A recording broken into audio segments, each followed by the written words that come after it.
Ladies and gentlemen, here we are. Another Friday Night Live, another podcast. I'm excited. I'm always excited, but I'm really excited tonight. You can probably hear it. I don't know. I can hear myself in this room.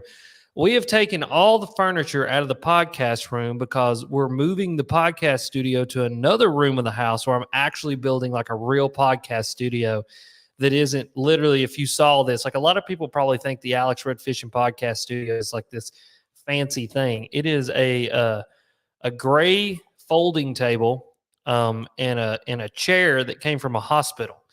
How I got the chair from the hospital, I'm still not sure. But yeah, that's all the Alex Red Fishing Podcast is. So we're moving it to another room, making it nice and fancy. And yeah, so I don't know if you can hear the echo. There's no longer furniture in this room. I'm sitting in a blank room. I feel like I just moved into my house again. But we're moving some things around here, and it's been a fun evening. I was telling Tyler, I'll introduce Tyler here in just a second.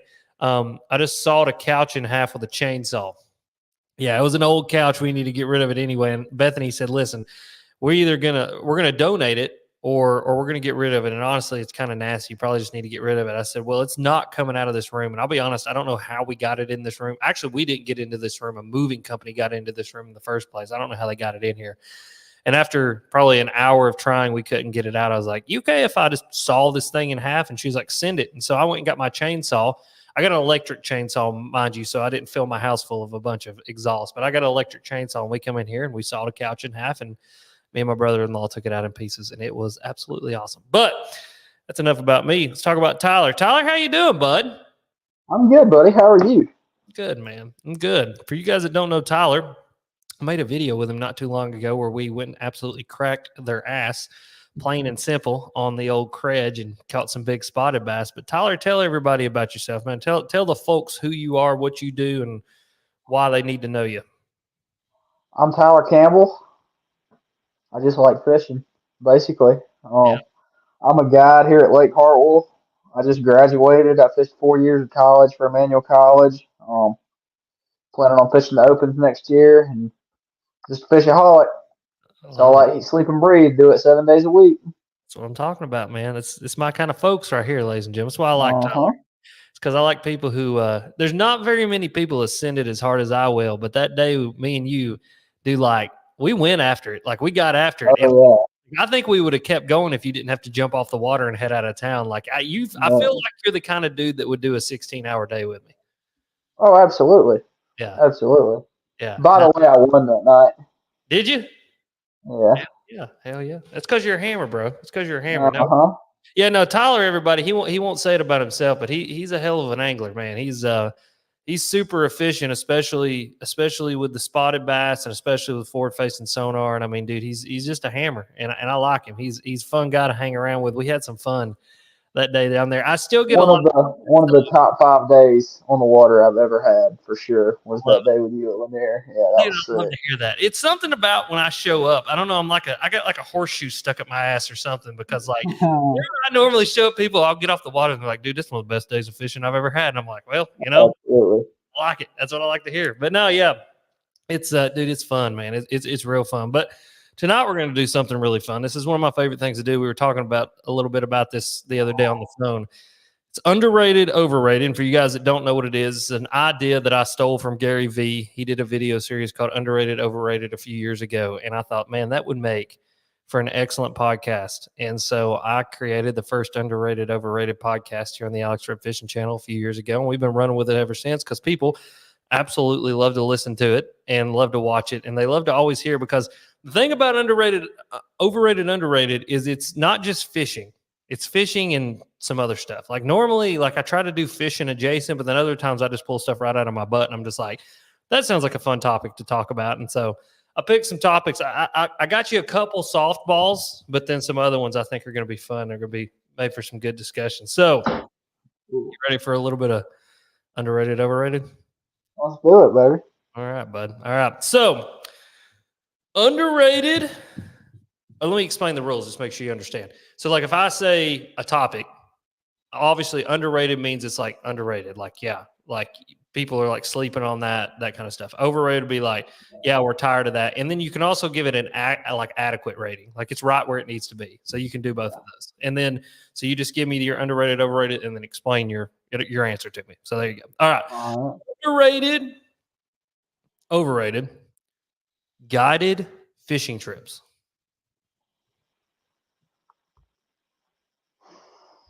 Boy, you hit me with a good one first, right off the rip. I'm telling you, buddy. Um, I think I'm gonna give that one an adequate rating.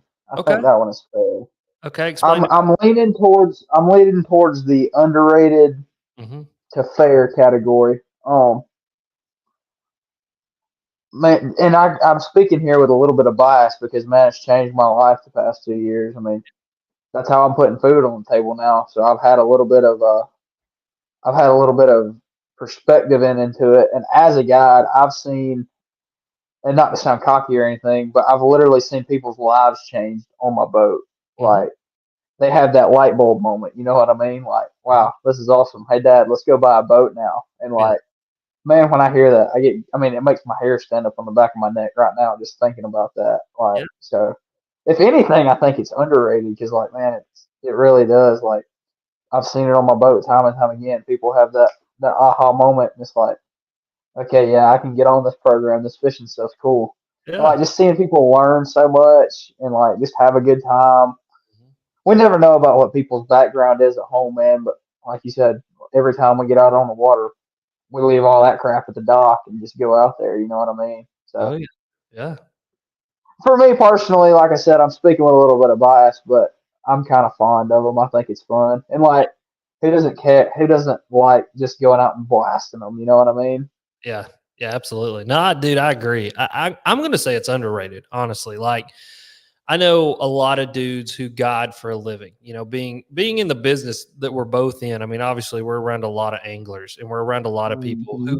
who make a living fishing in a lot of different ways, but a lot of those dudes are guides. And like, man, number one, I think for people, I've always said this, like if you're going to a brand new place, a brand new state, like somewhere you've never been and you want to go on a fishing trip, hire a guide.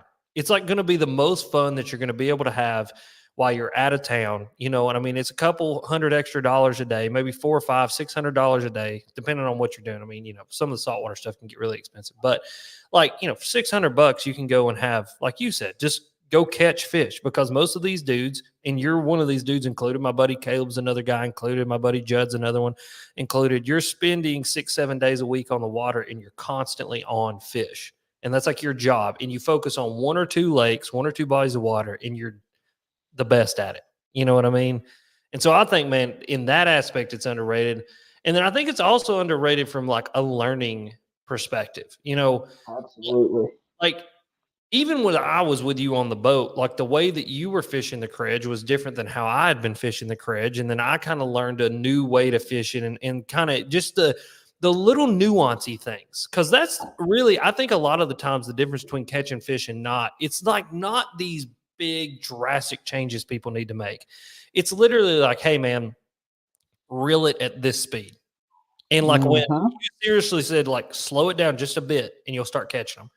And I did. And then I started cracking them. And it was just that little bit of a change, that little thing that you've noticed from fishing a Krej for 150 hours, 200 hours that I've not noticed yet. And I learned something. And then, two, like when I was with my buddy Judd down on the salt, like seeing the saltwater perspective gave me a new perspective on bass fishing. Like how he approached saltwater and approached redfish, like I'm like, damn, like that's kind of like reading a river current when I'm smallmouth fishing and like looking for different things and how current lays out and all that kind of stuff. And it's just fast. I think it's highly underrated just from the learning aspect of it and then the fun aspect of it. I mean, it's like my buddy Oh Caleb. yeah. He live bait guides on Chickamauga, and I mean, dude, it's like one of those things. People all the time they'll message me and they'll be like, "Hey, Alex, will you'll take us out on a guided trip? We're going to be in East Tennessee." I'm like, "No, I won't, but my buddy Caleb will, and you go have a hell of a lot more fun than you will with me because you're just going to go down there and fish big gizzard shad for giant largemouth." And I'm gonna tell you right now, I don't give a damn how you catch it. yeah, Catching a 10 pounder is fun. absolutely, absolutely, dude. And I mean, you can do it with him. Any swing could be Oh 8, yeah, 10, 11 pounder, dude. Like it's stupid. absolutely. Especially on that pond. Oh yeah, and I think Caleb said, what did he say the other day? I have to text him to verify, but I know it's over 50 double digit fish have been put into his boat since the beginning of the year. It's crazy. Unbelievable. It's crazy, dude. But yeah, so no, I agree, man. Highly, highly underrated, dude. And I'm gonna tell you right now, I wanted to touch on this before we move on. Yeah. In the industry as a whole, but like the tournament pro fishing side of things, Yeah. guiding is kind of overrated and kind of seen in a negative connotation. I feel like in most cases, but Really, like dude. here's my deal. Yeah, I feel like that's the case. Yeah, especially on the tournament side of things. Yeah. But like you said, it's all about the learning and the experience for me. However you can get out there and like, especially for a guy like me that's 23, Yeah. if that's how he can make his living and not have a quote unquote real job, go for it. I love it. That's right. Hey, listen, you're Yeah, a business owner, son. You got a real job. You just absolutely, catching fish, buddy. absolutely. Yeah. Yeah. So tell me about what do you mean by the tournament side of things? Like, what do you mean? What do you mean it's overrated from that aspect? Like, what do you the Um, connotation? Like, what is? What do you mean by that? like people, like you said, people that are first getting out there and first starting to fish and first learning. Yeah. So like people that fish tournaments, if they hire a guide Mhm. somewhere new when they go somewhere, that's seen in a pretty negative connotation, like it's a bad thing. Oh Which yeah. I don't think. I mean, and that gets into murky waters and all of that. But everybody needs something to bitch about. But Absolutely. I, Yeah. I don't think it's a bad thing at all, especially when you're going somewhere like you said for the first time. And it's not even just for tournament fishing, like you said. They just Mhm. want to get out there on the water and have some fun. Go for it. Yeah, absolutely. So I got one for you. I want to know your. Okay. We can go on off a tangent here, dude. This show is full of rabbit holes, and we're gonna probably go Oh down yeah. fitty tonight. But so I have a perspective on this, but I'd love to know your perspective. What is your perspective on the whole information rule? Like, what do you think about that? Like, what's your? You don't have to like go super deep, but like just generally, what's your kind of idea on the information rule? Okay. So for me, I could care less whether we get information or not. Mm, If you want to get information, that's cool. That's fine. mm, Personally, I don't want to go down that road. mm, But for me, it's all about having a level playing field. mm, mm, We all need to be on a level playing field, whether that's 100% get information or 100% not. mm. I want it to be a level playing field. I dig it. Yeah. I want it to be 100% fair to everybody, no matter what. Yep, I dig it. No, yeah, that was kind of my. I don't know. My perspective. A lot of people were surprised because I did a show a couple weeks ago called my unpopular fishing opinion. So it's like a new segment I'm doing, a new fishing show, I and need to it's do not one of those. what. Oh yeah, dude, come on, I like need to do one of those. Yeah. they're fun. Like yeah, so Yeah. it was fun because it's just like it may be a popular opinion, maybe unpopular, but like I just go on there and I'm like, this is my opinion on this thing. You know what I mean? And so everybody's talking about forward facing sonar. And on that show, for the people who listen to it, I mean, I pretty much laid it out. I don't give a shit. Like it's, it doesn't affect me either way, whether what the pro side of things is doing. It's just the way my business You're works. For you, still, you're still catching your current smallmouth no matter what. exactly. And for you, it's a little bit different because you're about to try to wade into the whole opens and doing that. So you're Oh, gonna absolutely. so you got a different opinion. But like my opinion on like information, number of graphs, whatever, was real simple. If you guys are putting the money up, I think it should be no holes barred. Like like you guys are paying the money. So you guys should be making the decision. And like the thing is if you're putting up I don't even know how much the opens cost. How much do the opens cost this year? The entry fees are 2,500 a pop, or 1,800 a pop. So whatever that is by 9 for the guys fishing the EQs. Okay, so over 10,000. I mean, over almost $15,000 probably, right? 16.2. 16 So you guys are paying Yeah. $16,200 out of your pocket, dude. No holes barred. Like if you want to run a 10 And rig with that's not including 9 different tournament venues across the whole country. I mean, exactly, that's exactly. And the thing is that's like, 50 grand plus in expenses for the year.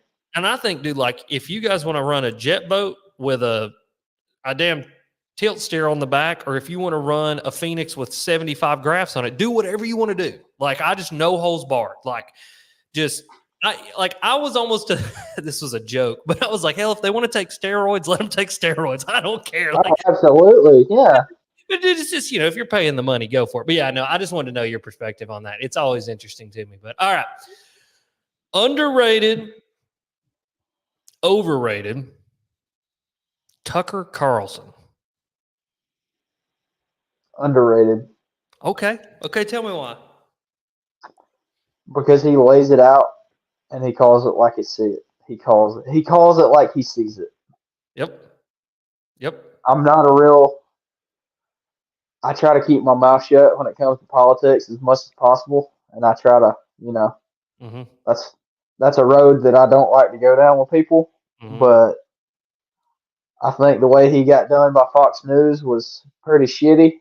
Mm-hmm. And now that he has his own platform and he can speak the truth, that's the number one thing. He gets the truth out there.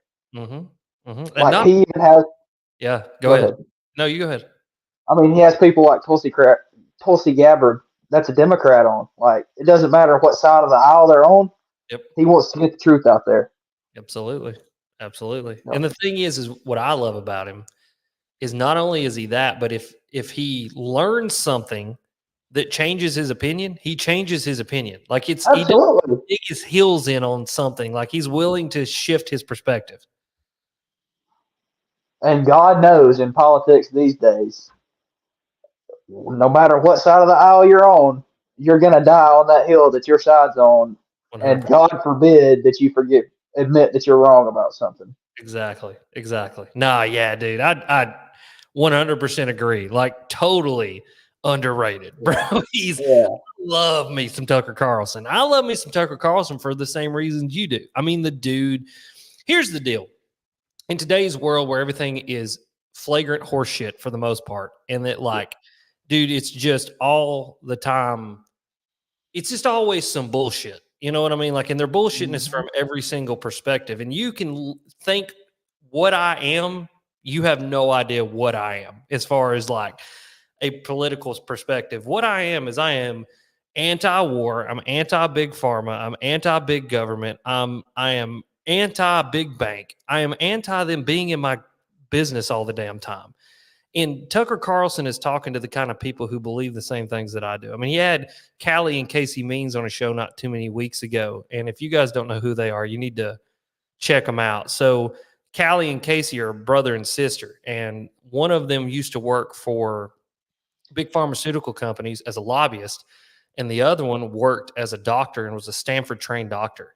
And they both quit their jobs to go on a crusade against the big pharmaceutical companies. And I mean, dude, listen, I can go get on a damn high horse and By the way, guys, those are the people running this country, not the politicians. Exactly. Yeah. And I can go down the whole thing. I mean, with what I saw with my dad with his battle of cancer, dude, I mean, it's an evil system, top to bottom, dude.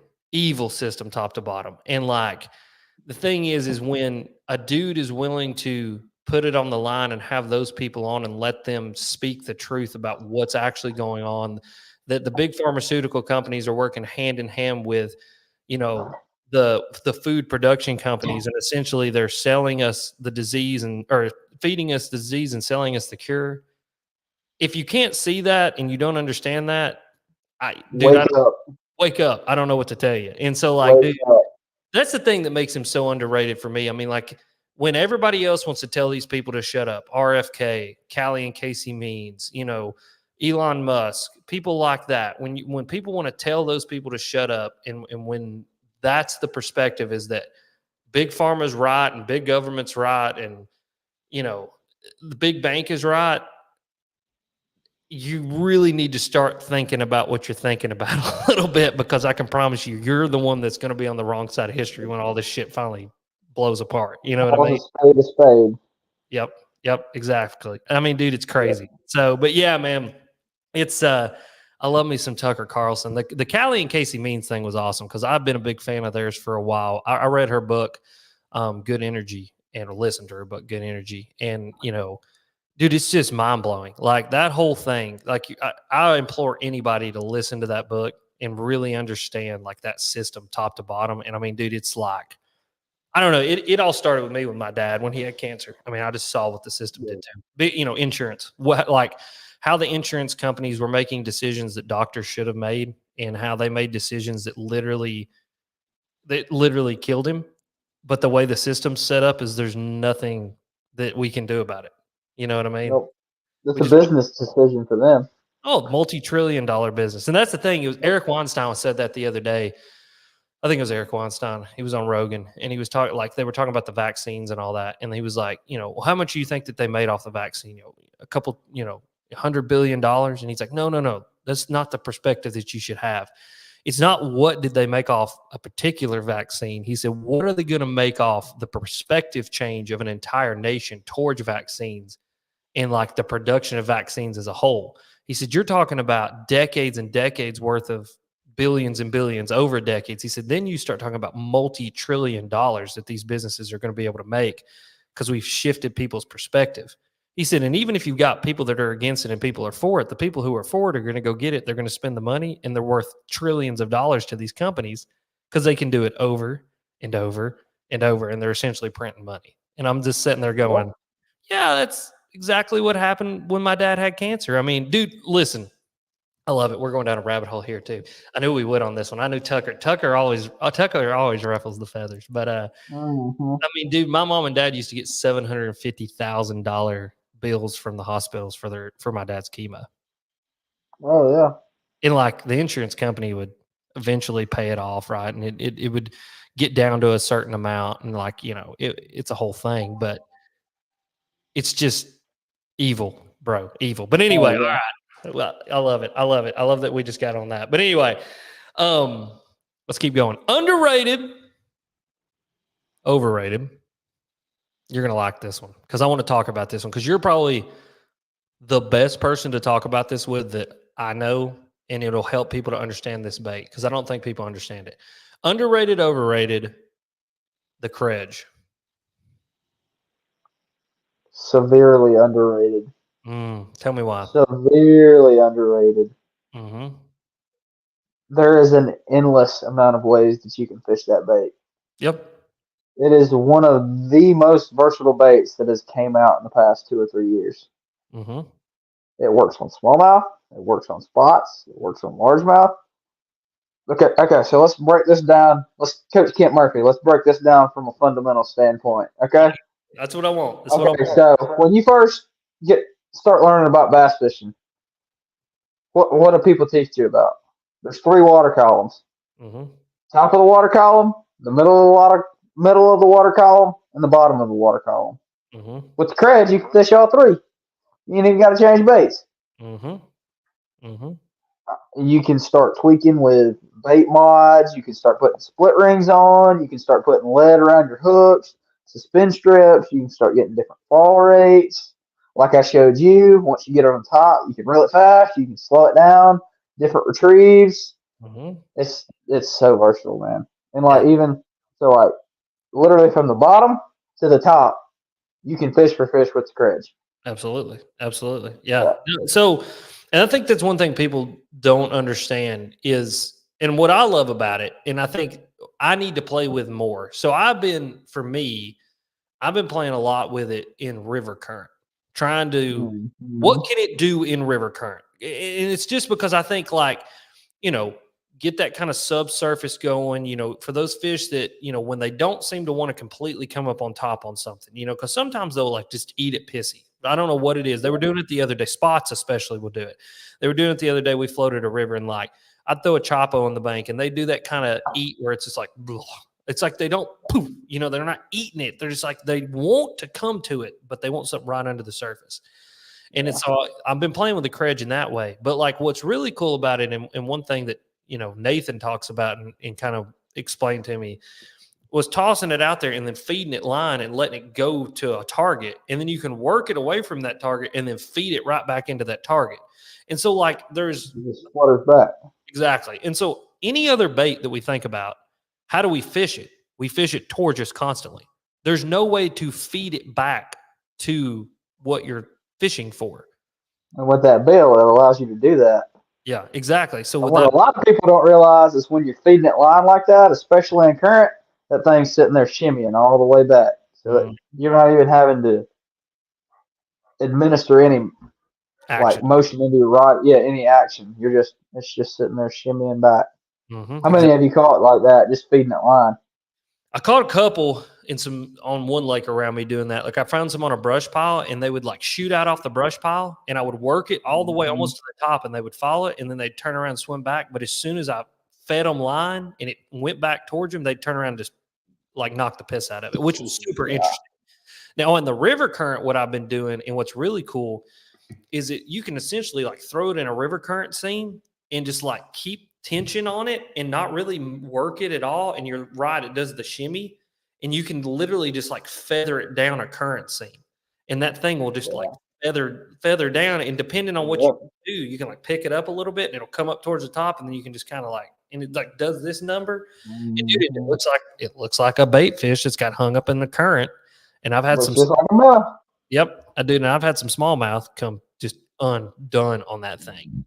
And so, yeah, no, it's cool, dude. I mean, like, I think you've used it like almost everywhere, dude. I mean, like, you've been using it like a bunch of different situations. I mean, but especially for the spotted bass thing. I think that's the one thing people have to realize is it's kind of a spotted bass bait. Like, it's going to excel in that particular thing, but that doesn't mean that it doesn't have other jobs.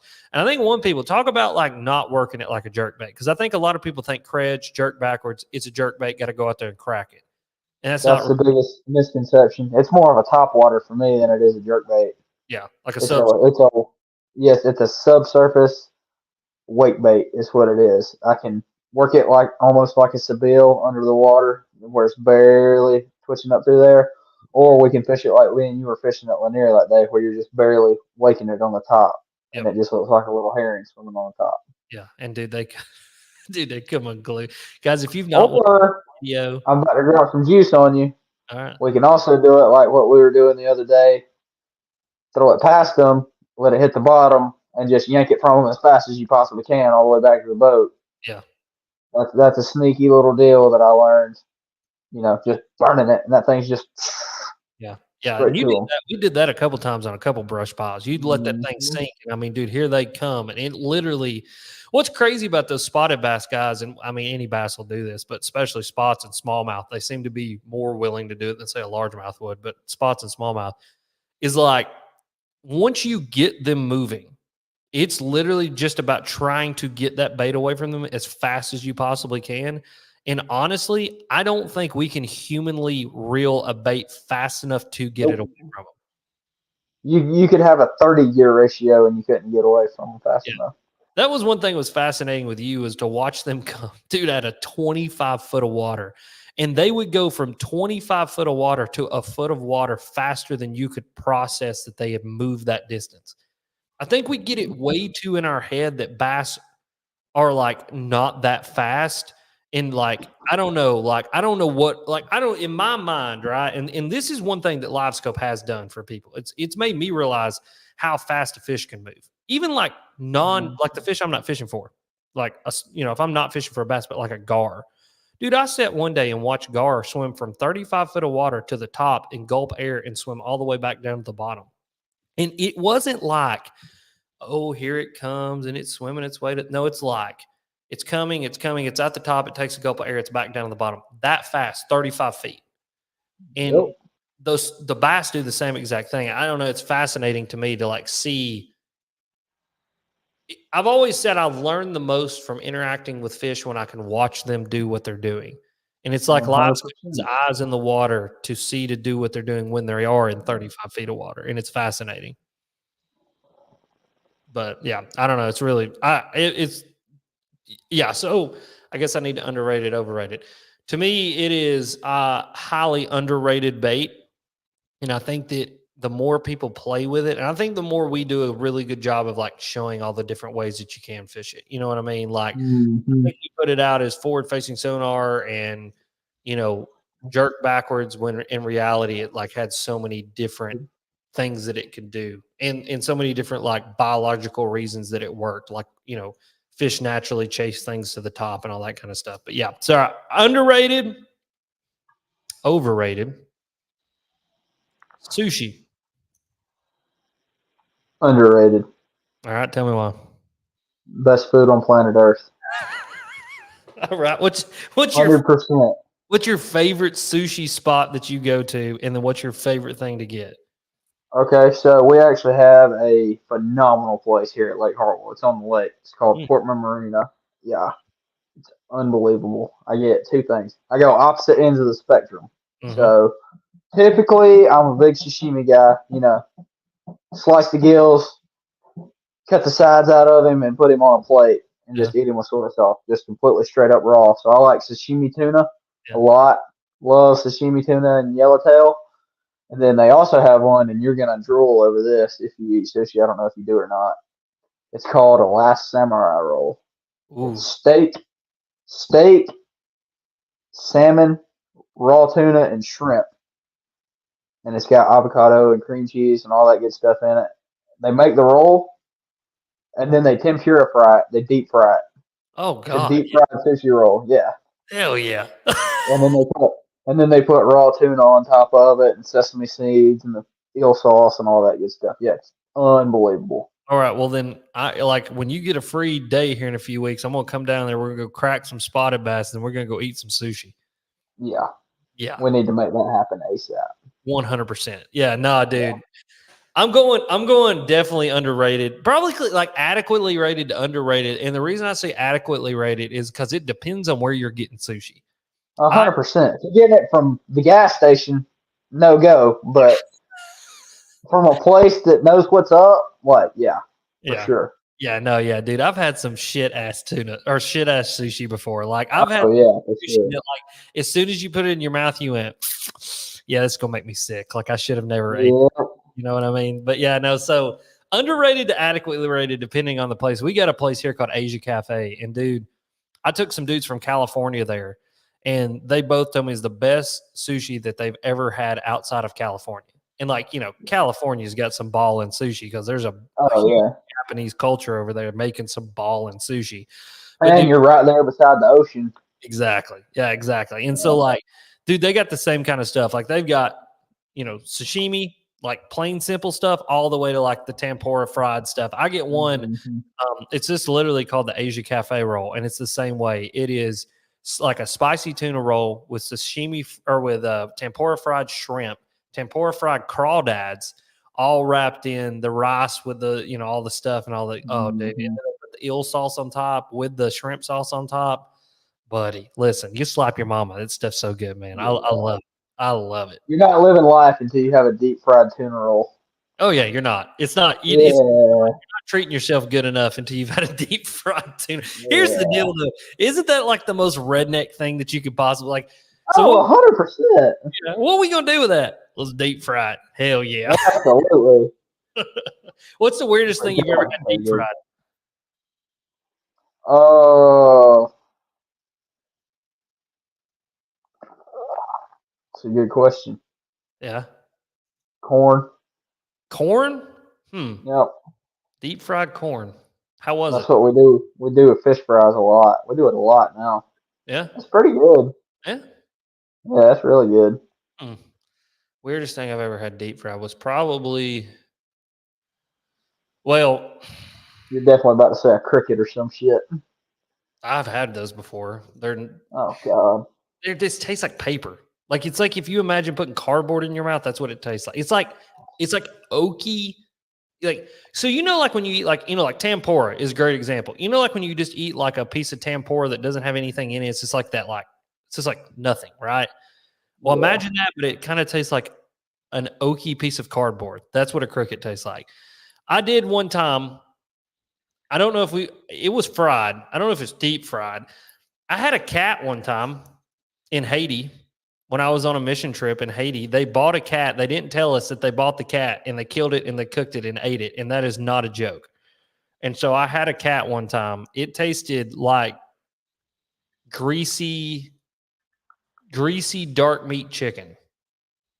That is absolutely disgusting. It was disgusting. I didn't understand. Like, I didn't know what it was at the time. I didn't choose the meal. They chose the meal for us. And like when they cook for you, like you just eat it because I mean it's just it's like it's like if somebody cooks a good meal for you, you just eat it, and that's like it's the thing that you do. Well, in Haiti, it's a cultural thing. Like they cook for you, and they like are very proud of what they cook. You know what I mean? And so like you Right. just eat the food. Well, it was just me and my dad. We went a week before the rest of the mission team was going to get there.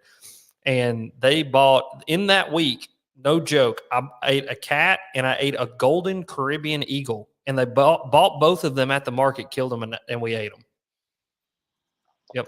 Well, I mean, you got to do what you got to do in a situation like that. But yeah, so really strange. That was a strange experience. Fun experience. It's one of those I'll never ever forget. You know what I mean? Definitely can add that to the bucket list of shit. It's like, man, you ever killed a gopher with a stick? No, but I ate a cat one time in a foreign country.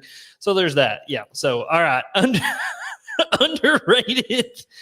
Overrated. You're going to love this one too, because I know exactly what your answer is going to be. Underrated, overrated, the fluke or any soft jerk bait. Underrated for sure. Tell me about it, buddy. Listen, I've never seen a man light up about anything in my whole entire life. Like I saw Tyler light up when he said, "Hey man, you want to catch a couple on a fluke?" I was like, "Yeah," and he was like, "Let's go, buddy." And like he was like a crack addict. I mean, he was just over here like, "Give it to me." Like tell me about the fluke, buddy. Tell me why it's the greatest thing ever made. Words cannot describe what a Zoom super fluke is to me. Like it's indescribable. Try to describe you couldn't put a number on the thousands of bass that I've caught on a Zoom super fluke in my life. I'm telling you, buddy. It is the most effective herring bait of all time, ever. Forever and ever, end of story, always will be, always has been. There will never be anything better than it. I love it. What's it the just color? Looks like a herring. What's the color?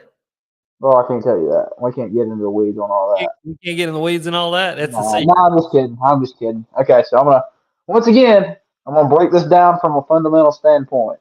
Let's do it. Get the chalkboard out for us, Coach. Yeah. Okay, so white when it's cloudy. Mm-hmm. Shiny when it's sunny. I like glimmer blue, white when it's cloudy, and then when it's sunny, disco green, crazy chrome, colors like that. Mm-hmm. Mm-hmm. I keep it simple. I don't get into the weeds on super in-depth stuff. I don't start counting the sparkles, but opaque when it's cloudy, something bright, white, glimmer blue, and then something clear or something that's got some pop to it in the sun. What's the setup on that? What are you throwing that on? Okay, so I have two different setups that I throw it on. I throw it when it's really windy. I throw it on a spin piece. Mm-hmm. A 7.6 Fenwick World Class medium spinning rod with a 30 size Revo SX spinning reel. And then both scenarios, I'm throwing on a 4/0 Berkeley Fusion offset worm hook. Mm-hmm. And then for my casting setup, I got that on a 7.1 medium heavy extra fast World Class. And you with a Xenon ATX, and you hit them as hard as you possibly can. Slight line them, big line. Yep. As long as you got a good setup with a good reel, you can get away with throwing it. A lot of people throw it on like 10 or 12 pound line, but you can get away with the big stuff if you got a good reel that'll throw it a good ways. And you crack their ass. I mean, flat, hard as you can. I'm talking. You went up on your tiptoes on some of them hook sets, buddy. Oh yeah, yeah, it's good stuff, dude. Nah, yeah, man. I'm going like highly, highly, highly underrated. To me, so literally September, right? We're in September right now. Like, and everybody's like, September fishing sucks. Like, it's just hard to catch fish. And it can be true depending on where you're at. But, like, definitely here in East Tennessee right now, it can be really tough to catch fish. And literally, dude, like I tell people, though, I'm one of three things in September. 120 size Chapo, a buzzbait, or a fluke. But the fluke for absolutely certain. I can take a fluke, lakes, rivers, grass, no grass, boat docks, no boat docks, 20-foot visibility, 2-foot visibility. I feel like I can take that fluke anywhere and catch a fish on it, dude. Like, there's like a bait fish. Say what? It looks like a bait fish. Yes. There's something about yeah, dude, there's something about September too. Like when everybody else is like, man, this sucks. I'm not catching any fish. I'm like, are you throwing a fluke? And they're like, no, why would you throw a fluke? I'm like, because it just freaking cracks them. Like, it's like the bait to throw in September. I don't know what it is, but dude, I'm the same way, man. Like I'm a little bit different on my setup. I almost throw it exclusively on a spinning piece because I love to skip it. Like I'm a skipping fanatic. And so like, it just helps me with efficiency as far as like, I'm not picking out backlashes and all that shit. And especially like if I'm in river current. because I'll skip it up over an underhang, and most of the time, as soon as it touches the bank or I pull it back in the water, something's blowed up on it. And so, like, if I skip something up there and I'm trying to jerk a knot out or something, and something's already on it, you know what I mean? Especially in current. But yeah, dude, I throw mine. It's essentially the same setup. I'm not using a Fenwick. I'm using an Abu. It's a Xenon. It's a 7-foot Xenon. I got phenomenal rod too, by the way. I've tried some of those phenomenal rods. Oh, dude, yeah, they're. I got a little 7-foot Xenon, dude, that I've been using this year. Like, literally, Mitch just sent it to me. He's like, "Here, do you want to try this?" And I was like, "Sure." I was like, "It's a very expensive rod, right? You know, it's premium." Shout out, Mitch. Good dude. Yeah, shout out Mitch Holler. He's my homie. I texted him today. I'll text you once we get done here. I'll text you something that I texted him, dude. It was freaking hilarious what showed up at my house today. But anyway, so but yeah, so Mitch sent it to me and like, dude, I've taken that little rod down to Georgia to fish shoal bass. I've used it for flukes. I've used it for wackies. Dude, this has been like if I need a spinning rod to throw into the truck and take anywhere with me, from the kayak to the boat or anywhere else in between, that's what I've been using. But that's what I throw it on, 12-pound fluoro to 20-pound braid. And I mean, dude, it's the same thing. When you're fishing that 12-pound fluoro, you can just crack them as hard as you want to. Yeah. And dude, it is the most slept on bait in September, in my opinion, next to the Chapo. 120 size Chapo. Here's the deal with the Chapo and the buzzbait both in September. You're not going to swing much, but when you swing, they're going to be freaking big ones. Yeah. Like, it's one of those things you've got to get it in your mind. I'm not going to get 50 bites today. You're not going to get 20 bites. You may get 5 bites, but every single one of them bites are going to be giants. And that's what a Chapo and a buzzbait does for you this time of year. And then the fluke's the cleanup bait. So, you ever fish that Chapo over those fish on Lanier, like those spotted bass? Oh yeah, like I don't even know how to explain it. It's like a torpedo, like pulling it, and it's it's insane. That's crazy, dude. They hit it.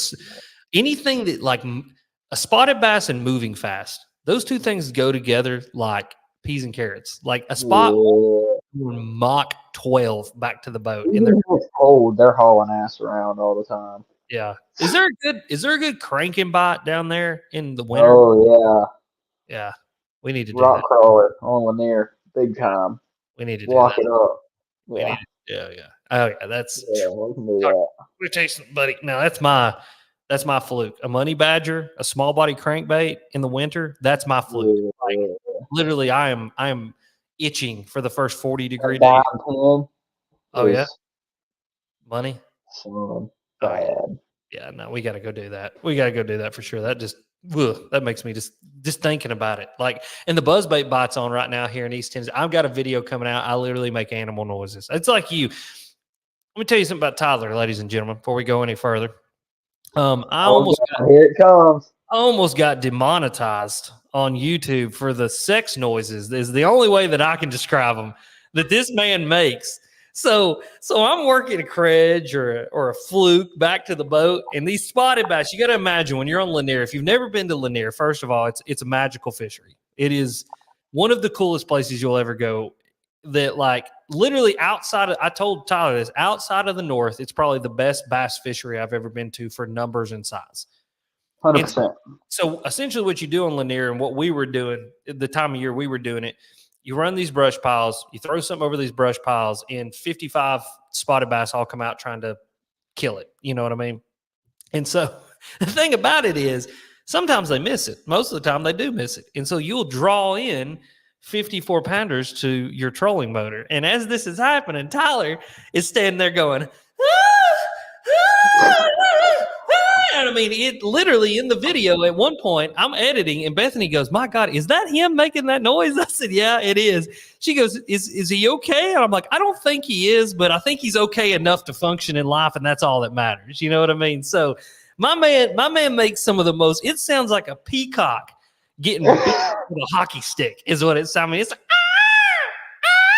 I mean, and he's just, I mean, he gets it. You get it, buddy. I can't help it, man. I get excited.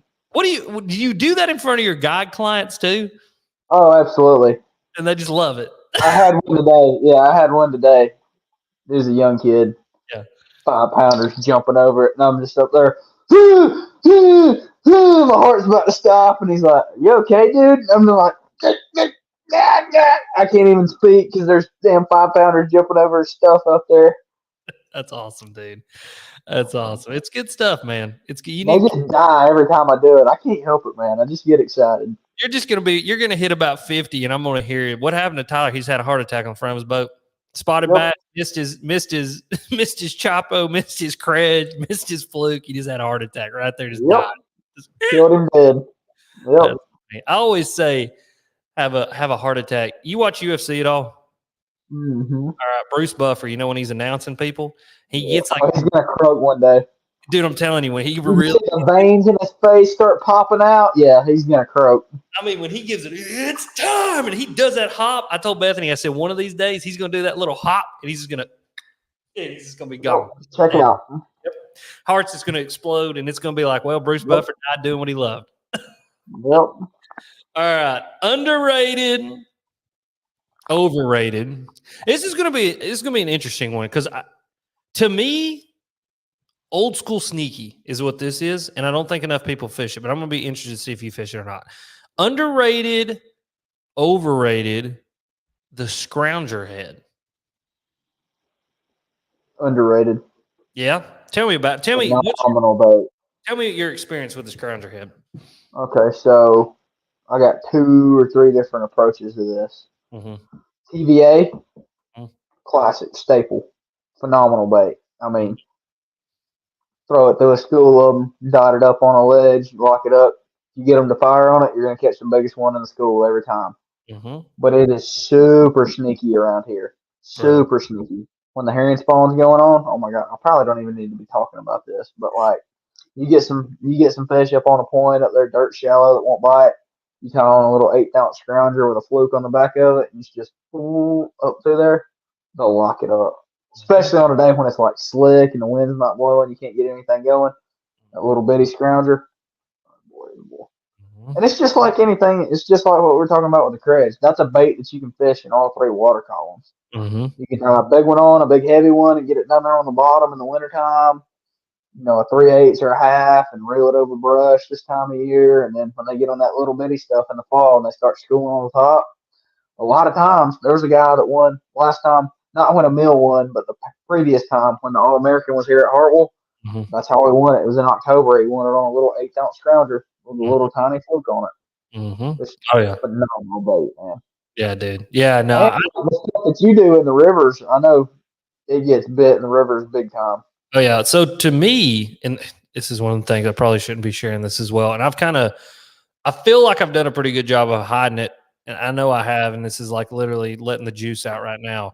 But I use it. So if I've gone through an area with like a slobber knocker, going back through that same area with a scrounger head, and then going back through it with a small scrounger head. But like normally, like if you're on like a really good bladed jig bite, and say you've gone through an area and you think, okay, I've fished through there, there's no more fish. Well, that's almost never true. There's almost always some residual fish living in any given area. And especially like in a tournament situation, we're in a kayak tournament situation too, where I'm trying to like optimize the water as much as I can.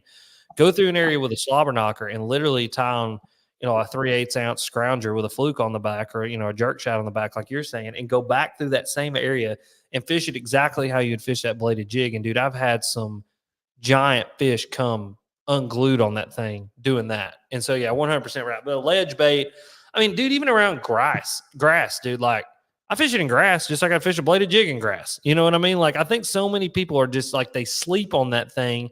And I tell you who was like a scrounger head freak that a lot of people don't realize was Aaron Martins, dude. He fished that freaking thing everywhere. He was one of the OGs of it. Yeah. Yeah. Dude, and he's Davis Bait Company. Shout out on shameless plug right there. Best scrounger head ever made. Which one? Say it again. Davis Bait Company. Davis Bait Company. Okay. I don't think I've used that one. They're out of there, out of Birmingham. Really? Unbelievable. Yes. That's awesome. Shaky fish. Yeah. Davis Bait Company, shaky fish. Yep. I like it. So you just a fluke on the back? It depends on the situation. Obviously, I like a super fluke. The old Jerky J is a good one. The Jerk Shad, the Berkeley Jerk Shad's a good one. I think the new bait is going to be good. Jerk minnow. The jerk minnow. I think you'll be able to get some bites on it too. Yeah, that's what I was thinking. I've not played with it yet. I played with it on the back of a bladed jig and love it. I think that's going to be a sneaky good scrounger bait, especially the one with the little tail on it. Like the one with the straight tails really good, but that little tail just give a little like secondary action back there, dude. I think it's gonna freaking kill, dude. I think it's gonna kill. All right. Last one. We'll see what you think. And then we might have to test this one day. Underrated, overrated, live bait fishing for bass. Underrated. Tell me about it. All I'm going to say is go to Lake Toho in January and throw a live shiner over a hydrilla patch and watch and see what happens. Oh, I can believe it. Yeah. Yeah. Yeah. Go to Lake Hartwell right now and drop a free line blueback herring over a brush pile and see what happens. I was about to say, bro. It'll make you question your fishing abilities. Dude, that's the thing, bro. That's it right there. It'll literally make you question everything that you know about bass fishing when you go live bait fishing. I mean, the biggest fish in the lake will show itself when you're using live bait. If I didn't tournament fish all the time, that's all I would do. Who gives a shit? I like catching them. I like reeling them in. That's right, bro. Dude. I mean, I've talked about this before, but it's just the God honest truth. I have seen some of the nuttiest stuff live bait fishing that I've ever seen a bass do. I mean, just insane things. And then bass show up like, so I'll tell you a little experience I had. And this is another one of those live scope instances where you learn a lot about a fish very, very quickly. So my buddy Caleb Bell, he's a live bait guide on Chickamauga.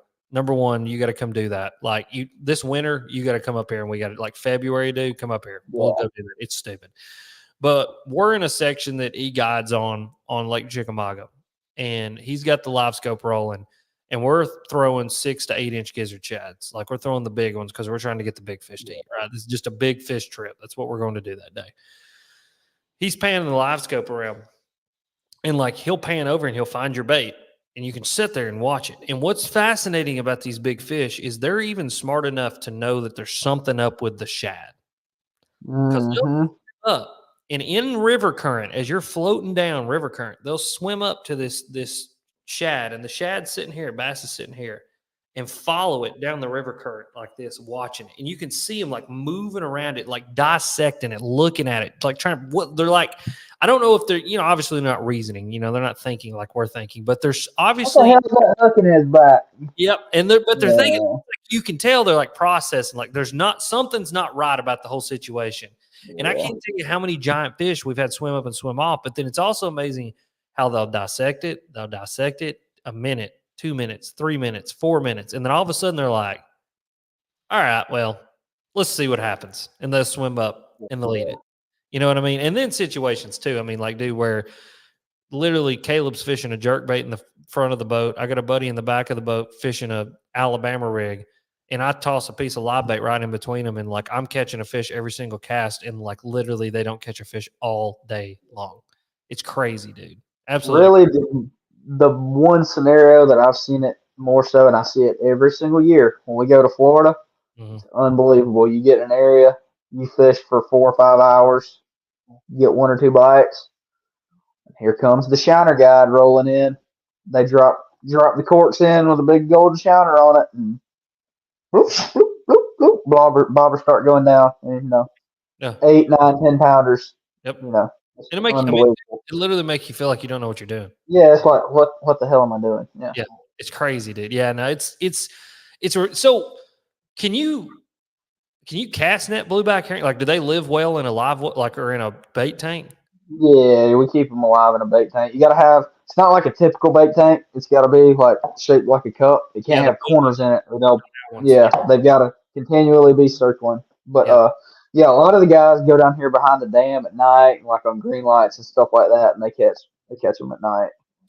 That's interesting. It's pretty difficult to catch them in the daytime, but you can catch them pretty fair easy at night. That's interesting. Yeah, so my buddy Caleb, he nets all of his bait and does all that, and that's one of the things. Like he's got the whole bait tank and everything. Because like Caleb knows more about keeping a gizzard shad alive than he knows about keeping anything alive. Like I think he knows more about gizzard shad life than he does his own kids. Like he's like, did he tell you? But one of the things is like you got to have the circular tank because they'll beat themselves to death with corners. It's the crazy. It's harder to keep bait alive than it is a bass. It's crazy, dude. I mean, it's tough. It's interesting. Yeah, I don't know. I think I'm with you, dude. Like I want to experiment more with live bait and just do a bunch of different things. Like really dial in. Obviously the gizzard shad are like, I don't know, that's like bass crack cocaine. I mean, they'll eat those things anywhere, anytime. It doesn't matter. But the blueback are very interesting to me. And I'll tell you something else that interests me that I want to play with. And I'm not going to go into it too much, but I do want to play with it. It's trout. There's some people that sell live trout around here. I won't comment on that. Really? Okay. There's a certain lake, a certain somewhere, maybe 50 minutes from me, that a 10-pound spot got caught in this year on a live trout. Good Lord. Is that not the state record? What's the state record? It was the state record, but he didn't want it getting out. It was undisclosed location. Dude, I'll just go ahead and tell you, that's what I'm trying to do. Yeah. Undisclosed location with a live trout on a hook. I'm pretty sure I could break the state record within 5 minutes in one spot. Yeah. Unreal. It's crazy, dude. Absolutely crazy. Trout are bass candy. Yes, they are. Okay, underrated, overrated trout. Is the trout not like? I think the trout is the most overlooked thing that a bass eats. 100%. They're easy to digest. They're one of the few fish of prey that don't have scales. That's why they just suck them in. That's why those fish out in California, 20 years ago, that's why they got so big. They had those natural lakes, and they stocked all those trout in there. That's why they got to be 15, 17, 18 pounds in 10 years. Is because their metabolism got so high from eating a 8-inch trout all the time. Like I said, they just dissolve in their gut so good, and they metabolize them so fast. Yep, dude. And what's crazy is like I didn't realize how many trout were being stocked around me. And like, it's almost all of our trout. A lot of people don't know this. And this was fascinating when I found this out. I bet you may not know this. I bet you didn't know that all rainbow trout anywhere east of the Rocky Mountains and all brown trout are non-native to the United States. Yes, they're all stocked. Yeah, they're all stocked. The brown trout comes from Europe. I learned that from a biologist. And the only thing we have native here are brooks, small brooks, and they're very hard to catch now. You don't see very many of them. It's the same way with us. You got to go up in the park, use super light line, like marvelous hooks, and dude, you catch one like that big, and like it'd be like something. Yeah, it'd be like us catching an 8-pound spotted bass. Like it's done something. But like I didn't realize how much they were stocking around me, and I started looking at stocking reports and following stocking reports. And when I started following these stocking reports, I started finding giant fish, giant bass. And it's like, oh, so like, and like literally, dude, like I watched one day, stock truck pull up, and the bass I started seeing bass show up at the ramp like dogs to a food bowl. Like they knew it was there. They knew what it was. I don't know if it was vibrations or sounds, how they knew, but they knew. And dude, literally these bass are like swimming just like outside of like eyesight. And like you would see one every now and then like swim up and just kind of swim, just like waiting. And as soon as they started stalking those trout, dude, just boom, boom, boom, boom, boom, boom. And like here they went.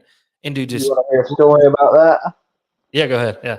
So this undisclosed location that I'm talking about, where the 10-pound spot got caught, the trout hatchery for our state is on that lake. They have a spillway that goes from the hatchery where all of their excess water and their overflow goes from the lake to the hatchery. And every so often, they open the gate and let a couple of trout out. And I happened to be up there. I'll never forget this day, a day in my life. I was 12 years old. We were up there at the park that day, up there at the hatchery. And I just walked across the little bridge right there, and I looked over, and there was 10 bass, and every single one of them was a teener. They were anywhere from 13 to 18 pounds, just sitting there looking at me. And they were just sitting there looking at the gate. waiting on it to open up, waiting for those trout to come out. Never forget it a day in my life. Dude, it's so crazy, man. It was unbelievable. I, the- dude, that's the thing, man. Like, I think so here's the thing. Here's backing on up because like I I hate the fact that the Alabama spotted bass are doing what they're doing to our rivers and our lakes here in Tennessee. Like, Lanier was the perfect storm to make those things like Mm-hmm. it's just a perfect fishery for them. You know what I mean?